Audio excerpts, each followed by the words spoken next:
Andrea Coker with the North Texas Commission. Welcome to Topic North Texas, and this is my co-host, TJ Gilmore, and also with the North Texas Commission. Amazing how that works.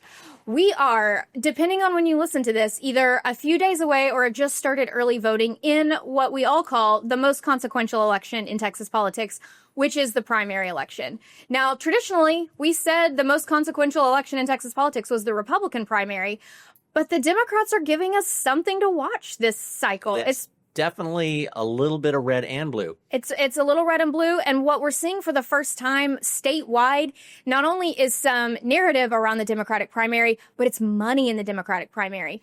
It has been historical that the Democrats kind of usher in the face of the election for Texas, whether it's Beto, whether it's Wendy Davis. Even the gubernatorial candidate this year, Gina Hinojosa, was, kind of, she's in, and then everybody else politely gets out and says, this is sadly, usually it's our sacrifice to the election. Yes. But we have what my Nana would call a real barn burner in the Democrat side of the Texas primary in the Senate. We have James Tallarico versus Jasmine Crockett. If you've listened before, we've talked about it a little bit. I think the last episode we talked about Tallarico leading in a poll. Yep, and he seemed to be a little bit ahead in fundraising as well. He was very ahead in fundraising. And so I think that's shifted a little bit. We're seeing some different polls putting Representative Crockett back ahead. But let's break down, because we've had a week here in this side of the aisle. Jasmine Crockett, with her FEC report, raised about $6 million. But she's made her first ad buy for a statewide ad. She released it yesterday, got a little pushback on some possible AI stuff in it, which is interesting. It's not a huge ad buy. For the amount of money she has on hand, it was a fairly small ad buy. It's the first one. We're likely to see more coming for other ads. Yeah, I'm wondering if she saw Tallarico's first one go out there and she's like, yeah, I'm just going to test the water with the message first. Could be. And then what we usually don't see, which is Democrat on Democrat drama. Former Representative Allred, who is currently fighting to come back to the House in District 33, who was originally a candidate, made a video accusing James Tallarico basically of racism before endorsing her opponent, or endorsing Jasmine Crockett, and calling out James Tallarico. It got a little heated. I don't think the Democrats are used to seeing that on their side. Well, he's not known for drama, so neither stepping forward really in that, neither Tallarico nor Allred are really known for that kind of in-party fighting and drama. So, and then Representative Crockett also launched her full website with issues page over the weekend. It was clearly written by AI. There's some issues that kind of made her the butt of some jokes on Twitter. So we're also dealing with some Democrats being forced into the spotlight in the primary in a way that I think they're not used to being under that much pressure. Right.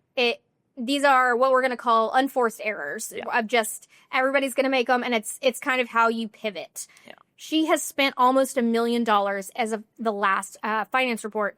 James Tallarico has also raised about $6 million, but he had raised more in the cycle before that and has spent almost $5 million. He is also having a lot of money spent on his behalf from outside groups, and despite kind of her getting the press a few weeks ago for thinking she was going to go negative earlier, it was actually a group on behalf of James Tallarico who went negative with the first TV ad buy with a negative campaign. So you're just not used to seeing negative Democrat campaigns. No. Well, you're not not in the primary. And you're not used to seeing Democrat campaigns in the primary. Let's be direct. You're not.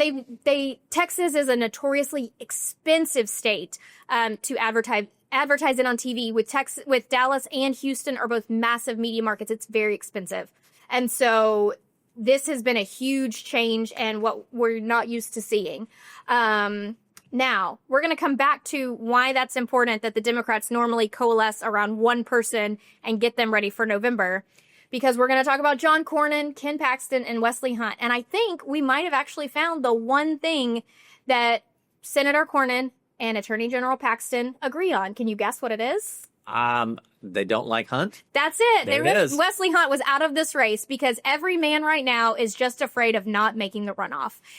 Polls are showing, last week they were showing statistic ties. When you factor in margin of error, Cornyn, Paxton, and Hunt, they're all neck and neck right there. It really is anybody's guess as to the two gentlemen who make the runoff. I think any dreams that either Paxton or Cornyn had of getting over that 51% mark Gone. are officially dead with the polling that we're seeing now.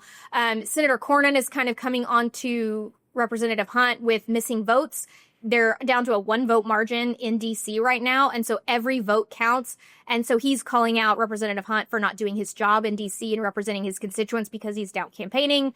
I saw Representative Hunt calling out John Cornyn for fundraising in Florida while he was in Amarillo.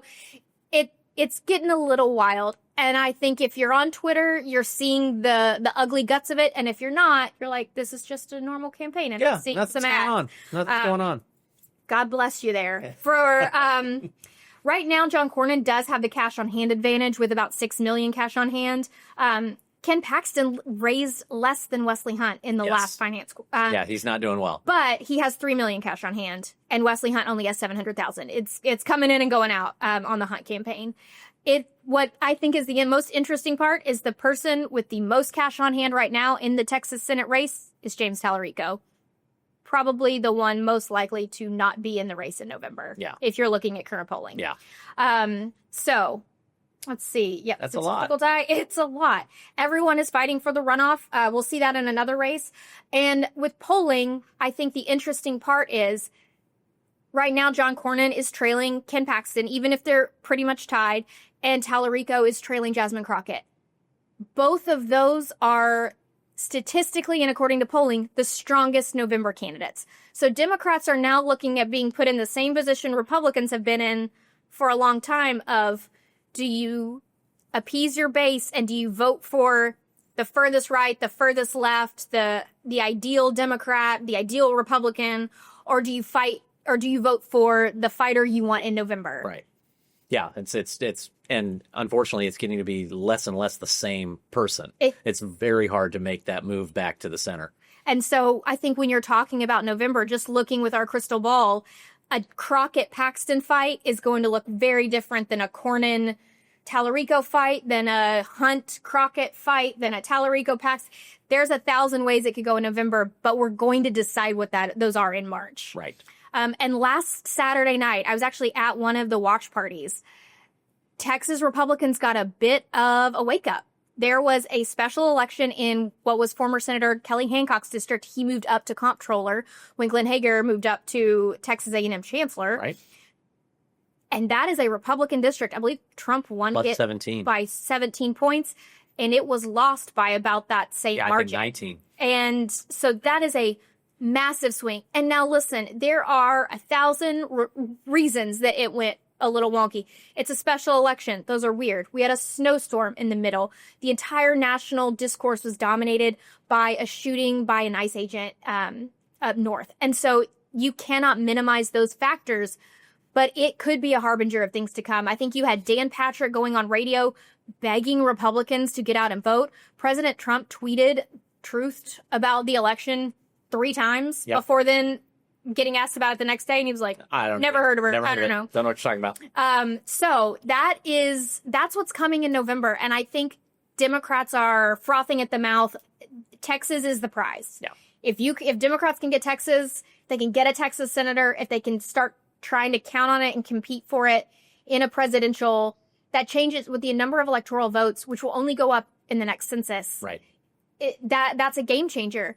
Now, what we're looking at on the Republican side is, when you talk about having a savings account like a cushion, so if your car breaks, you have that cushion. The cushion Republicans have right now is that Greg Abbott is sitting on $105 million cash on hand. Right. He will be using that to deploy block walkers, a get out the vote campaign, a massive mail campaign, a massive digital campaign. There will not be man nor woman nor child that is not touched by a Greg Abbott ad. Yeah. As we lead. And that will drive turnout. This is a notoriously lower turnout election than a presidential. Mm-hmm. Greg Abbott is going to do all he can to push that out. Now, is that selfish? He wants to be able to claim the victory for Texas. Yeah. I think he wants that victory. He wants to make sure Texans know him. And it is important to know, if he decides, let's say, to maybe think about running for a higher office, let's say in 2 years, he can't take that money with him. He cannot move any state money to a federal.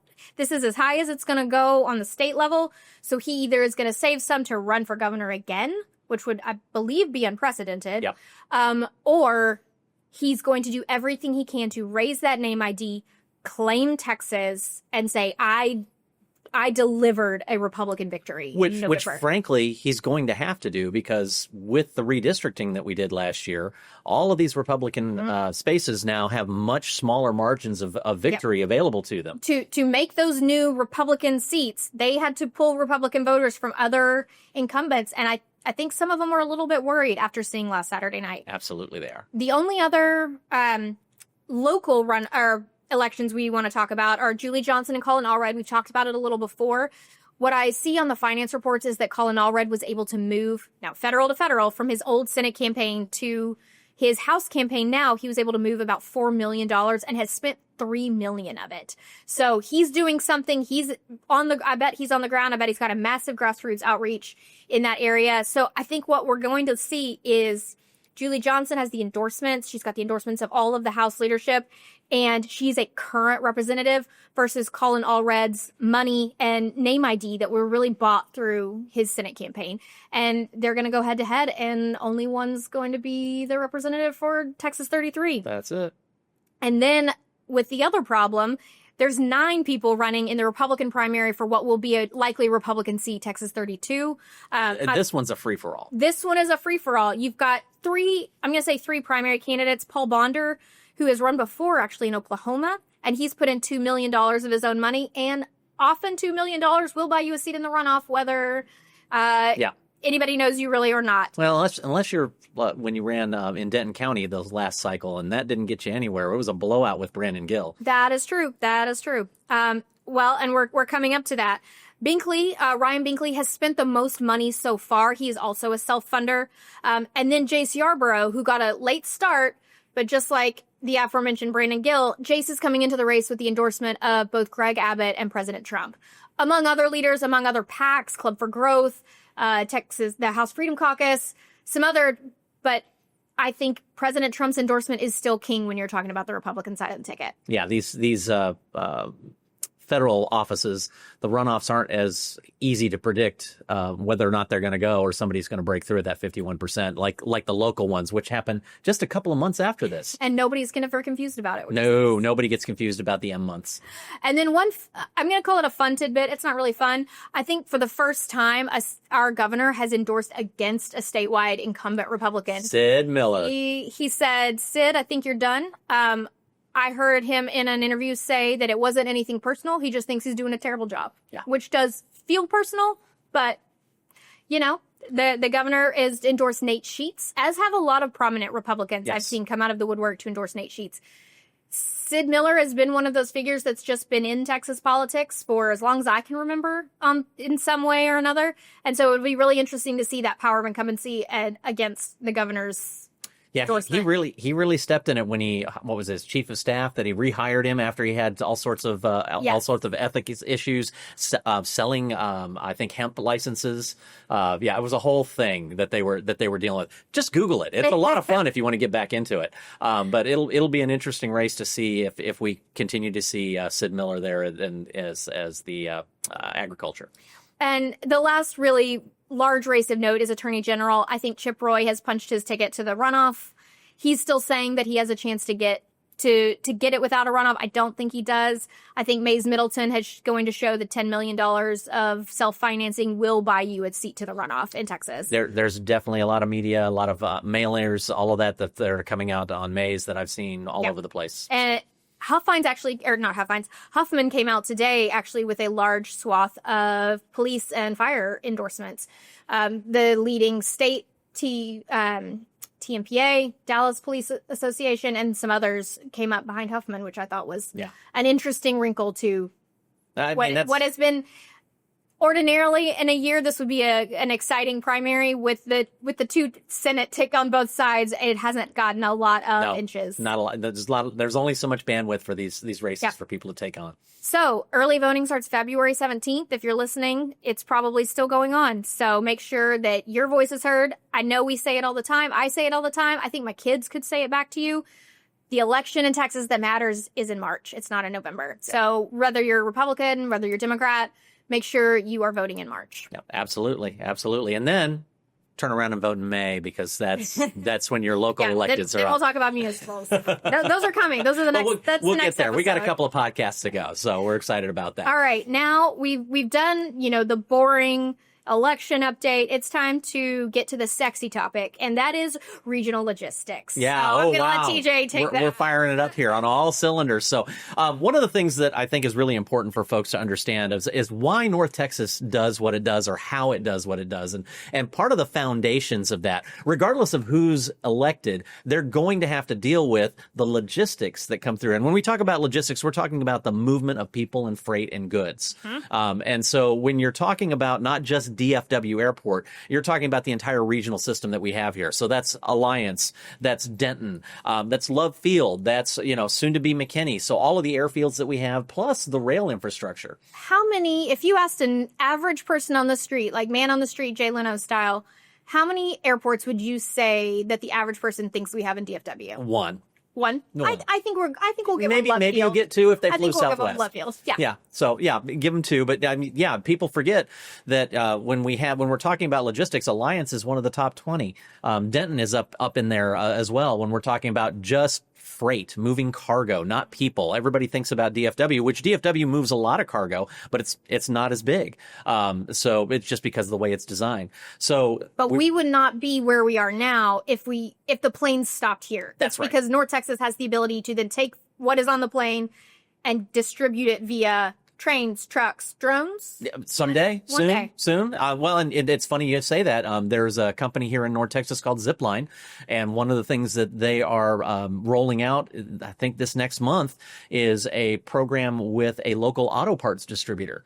So they won't be flying transmissions across the Metroplex, cool. But they will be. I think their vehicle holds up to 10 pounds, 8 to 10 pounds of material. So if you've got a mechanic that's working on your car and they're missing a bolt or they're missing a particular subcomponent, they can, instead of getting in a car and finding somebody to go through traffic, they can get a drone to just drop it off at their shop. Are you telling me I could get a zip line from the Amazon headquarters straight to my house? It's possible. One day it's coming. It's possible. It's All coming. Right. It's coming. You can get it from Walmart right now. So that's true. So they're definitely that. But in my opinion, when we talk about what drones can really do for small businesses, I mean, think about it. Your electricians, your plumbers, any of these folks that are building and repairing things, they've got to have quite a bit of stuff in the back of their truck. Yeah. And if you get stuck in North Texas traffic, which we all know, hey, we've got great roads, we got great infrastructure, but it's getting fuller.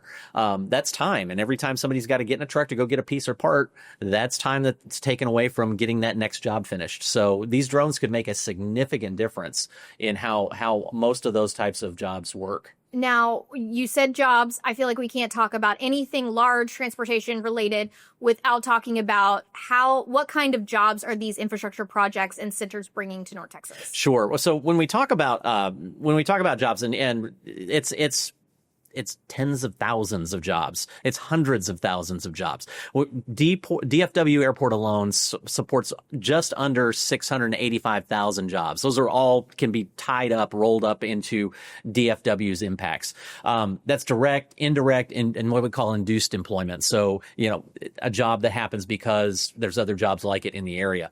Of course, Alliance is about 66,000 jobs. If you go up into the Alliance airport area, and that's, over on 35. But that's about 66,000 jobs and about $130 billion in economic impact just from Alliance. So think about DFW being much longer in its time. I think DFW is over 50 years It's now. over 50 years old. Yeah. And what about, we get into even smaller airports. There's a McKinney Airport. What about Denton Airport? Sure. When you look at like Denton Enterprise Airport, that's about 1,400 jobs and $156 million bucks. They don't do the same as a DFW or an Alliance, but they've got business aviation, they've got light cargo, supply chain, all that feeds into the larger system. And of course, once that stuff gets here, it's got to go somewhere else. So where does it go? It goes out, like you said, rail. It goes out by truck. So we're a multimodal hub. So when you talk about a Chicago, that is typically coming in over the lake. So that's a lot of water traffic that's coming in in Chicago is how their hub works. Now they've got rail to get off of the boats, but they don't have air, rail, and land like we do. When you talk about some of the other big FedEx hubs, those types of things. And now I believe my rivalry with Houston is well documented. Are we better? Yes. Are we better at this than Houston? We're more flexible at this than Houston. Let's go that. I'll take it. So when you talk about having, one of BNSF's largest facilities here in North Texas, when you talk about the airports, well, of course, you've got 35, you've got I-20, you've got all the infrastructure from a road perspective. For those of us who deal with the commute every day, of course, you've got all those freight trucks coming through, right? Those are not going away. So as we continue to deal with that kind of infrastructure, we're moving about 460 million tons of freight per year by truck, by rail, and air combined. So we're talking now. We talked already about our leaders that we're about to elect and the ones in May that are coming up. What does it mean for leaders who are getting elected, who want to serve their community? What do they need to know, and how do they need to work with our logistics hubs? Sure. So when we're talking about policy in Texas, the state of Texas spends anywhere from 10 to 14 billion a year on transportation. So TxDOT, when we talked about TxDOT's budget, and that's that budget that's for North Texas, depending on what you're trying to do. So that's about 7 to 8 billion a year in operating capital. It's about 1.5 to 2 billion in maintenance just to keep things running. So to keep building the roads and infrastructures that we build here in North Texas today, that's a 7 to 8 billion dollar check every year that our local legislators have to figure out how to get it funded so that we can get it up here. And that's, okay, so we're responsible for a little over a third of the state's total revenues. So that's because we have great infrastructure. So are we getting a little over a third back? Probably not. There's some arguments that maybe there's another $1 billion or so that could come back to North Texas. We'll take a check. Yeah, well, just let us know. We'll take it in installments, however we do that. But if you're going to get elected in North Texas, granted, there's a lot in these primaries that are all these social issues. But at the end of the day, when you go down to Austin, you've got to figure out how to bring home infrastructure for North Texas because we're going to continue to grow. Yeah. And that's going to be. We're growing? Yeah. Here? Right? More people coming? People, for some reason, they love it here. I don't know how that works. That's probably because we have amazing podcasts. And infrastructure. Yes. Podcast and infrastructure are actually the two drivers. The two drivers. Yeah. Yeah. So we've got to figure out how we continue to provide outstanding truck infrastructure, that those lane miles that we need. We need to figure out how to make sure that the rail connectivity is there. We need to make sure that the transfers happen between, air cargo coming in, out to rail, out to truck. If we don't figure out how to make that move smoothly, it's going to create congestion. It's going to create flow issues. In fact, I was reading an interesting stat that if DFW got shut down, we couldn't move vehicles out. We couldn't move cargo out of DFW. The country would be out of food within 3 days. Whoa, that's a lot of pressure. That's a lot. That's a lot of pressure on our airport. And our logistics and folks. Our regional leaders. Yep. And our elected officials. And so they've got to figure out, okay, what are tariffs doing to change that flow, to move things around? They've got to figure out what policies we have for trade policies across borders. Are there ways to maybe make it easier for products and services to move across borders? Or I was talking to GM and they were telling me that they have pieces that move back and forth at least 8 times across the U.S.-Mexican border. 11. Toyota's 11. So, it's every time it moves across the border, there is some sort of governmental check. There's some sort of regulation. There's something that's happening. And I'm sure we'll probably have a podcast about USMCA coming soon because that's going to affect a lot of that transportation. 100%. And so how do we slim that all down, make it easier for these businesses to do business and get the products and services that we need in this country? So, we're right at the hub. We're at the crossroads. You can get anywhere in this country within 4 days by truck. You can get there in 4 hours by air. Yeah. So it's an amazing location that gives us the advantages over, say, a Houston or a Chicago or a port city like an LA or a New York. And that's why I think you're going to continue to see that growth here in North Texas. It's just everybody's here. So why do you want to be here? Because everybody else is here. The place to be. It is. It is. And with that, we're pretty much done for today's any medal counts or any ideas that you want to deal with on the Olympics? Team USA just took the gold in this timeline. Team USA just took the gold in figure skating, which he doesn't think is a sport. And he's clearly wrong. I've never been prouder. I cried a little bit watching them accept the medals. And when they played the national anthem, they all sang along. It was amazing. And you're wrong. the greatest sport that's ever existed. We're allowed to have different opinions on sports and non-sports. As long as you want America to win the medal count. That's fair. I check it every morning. Well, so my daughter and I, we spend most of our time talking about the uniforms, the outfits. Yes, and so U.S. is winning by far. I want the silver marshmallow coat that they carried the signs in. That's a good one. From the opening ceremonies. Mongolia looking pretty good. Mongolia looks great. So, and the stuffed pierogi that I think Poland has. Yes. I would buy those for my kids. There you go. For me. Yeah. Listen, we can always blame the kids. That's what we do. So, well, thank you all so much for paying attention and taking another deep dive into North Texas, both our politics and our local issues. Hey, if you want to join and have some interesting ideas on what we can talk about, we'd love to have you on. We will continue to do this on a monthly basis. You can find out more about sponsorship or reach out to the North Texas Commission. We'd love to have you, but we're going to continue to bring, news and issues that I think are really important, especially as we're starting to look at moving into the 90th session of our state legislature. We have to get through November before we can move into the next. I like to jump a little bit ahead because I will tell you right now, everybody who's planning to be elected is already thinking about what they want to pass. So that conversation has to start now with those folks, whether they win or lose. We've got to be able to have that conversation and start that conversation now because they're going to be months ahead of us. If we don't. In a year, we're going to be saying, "Can you believe we're already this many days through session?" That's it. Well, thank you all for taking the time. We'll see you next time. Thanks.